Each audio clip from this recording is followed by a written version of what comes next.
Well, good morning, ladies and gentlemen, and welcome to Grumman Pilot's YouTube channel. Today I'm going to tell you a little bit of story about Maynard Crosby's Yankee. It was the last Yankee ever built, number 459, and there's a tale about that Yankee. It started as a stock Yankee, and let's have some fun talking about its evolution. I'm going to cover it in a timeline, but jumping to the past, the tail on his airplane is not a Yankee tail. It's an AA-1C tail. And now let's go through the logbook entries in the attachment for the 337, and let's talk about some of the things that were made different on this airplane. It's going to take a while to read all these to you, but let's get started. First thing they did was they changed the engine from an O235 C1C to a Lycoming O320 E2A. So that was the first thing. Then they changed the engine mount, and here's the part numbers from one to the other.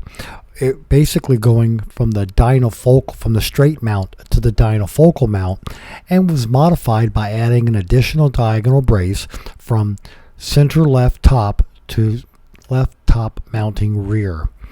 And then they changed the right elevator from a part number to another associated part number, and then they also did the left elevator the same thing. And by doing all of that, they changed the angle of incidence of the horizontal stabilizer from -3 degrees to about a -1/4 of a degree. And for those of you who understand parasitic drag and racing, getting that tail to neutral reduces a lot of drag on the airplane, and it flies a lot faster. And then what they did was, after they did all the mounting, they talked about where the holes are and then the shims that have to be used and the part number for those shims, because you don't want any wobbling in the tail.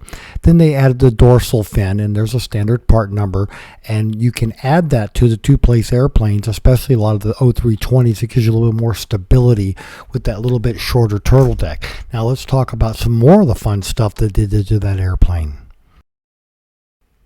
Now after they did that, they changed the nose bowl. That's an AA-1C nose bowl. You notice the big square intakes.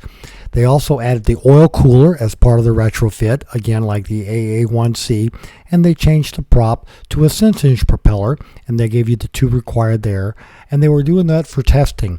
Now there was a testing plan they all had to do. Now let's get into a little bit of the timeline, but let's talk about the one final thing they did to the airplane.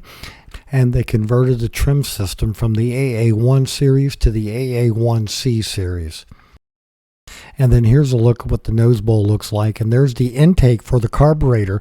Again, it's an O360 with the A4M. It has a carburetor on the bottom. Bolts up just like the O235 and the O320s. So there you go. That's how they were able to get that done. Now that's the first part of the installation. So here's a little bit of the history. It was originally certified in the factory on January 4th, 1972. It was then ferried across the country to Western Aero Sales, which was Maynard Crosby's business in California. And then a week later, 1/11/1972, was sold to his first owner, Mr. Jennings. And then Mr. Jennings sold it back to Maynard in 7/19/1975, and since Maynard was a dealer, I'm betting there was a Traveler or a Tiger trade in there somewhere.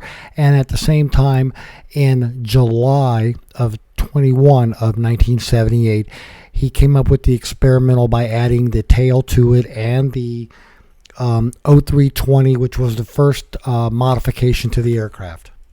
1978 was when it entered experimental. It'd be in 1980 before it came out.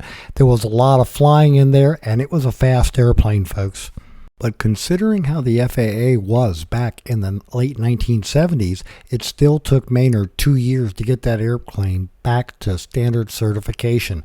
So getting an STC wasn't just a matter of putting an engine on it, flying it around for a day or two and getting it certified. It took some time and work.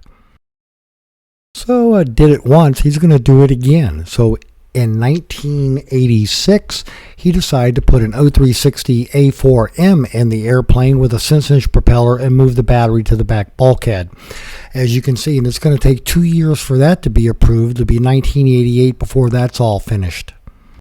So the latest modifications of the timeline of Maynard's Yankee is that today, October 19th, 2023, We closed escrow on the airplane yesterday, and today Rich Harrison and Mark Matthews and Dan Baisley are all heading to Payne Field, and they're going to load the Yankee up on a trailer, bring it back to Oregon for a day or two, and then bring it across the country to me. So I've bought another Yankee. So now I've had Yankee number 2 and I've had Yankee number last. So ladies and gentlemen, I hope you found all this information about Maynard Yankee useful and informative. I'll have another video when it gets home and we get it conformed, but we hope you found it useful and informative. Thanks so much for watching and have a great day flying your Grumman.